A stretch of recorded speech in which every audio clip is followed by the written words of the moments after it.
मला खूप भीती वाटते हो. काल जे झालं ते तुमचा दोष नाही, पण ते झालंच ना. जे झालं ते चांगलं आहे का? किती लागलं असेल त्या काकांना.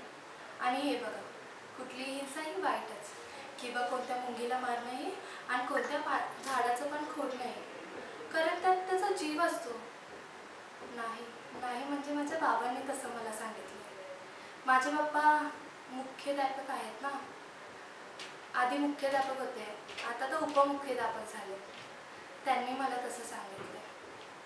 अजून मी काय म्हणते, मी बोलते ना त्या पुढील लोकांशी, चांगलं खडकवूनच सांगते की आमचे बँकेचे पैसे परत कर म्हणून, नाहीतर आम्ही तुझ्यावरील ती कारवाई करू.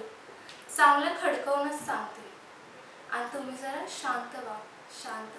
आणि बघा, चांगलं बोलूनही माणसाचं मन कसं वळवता येतं.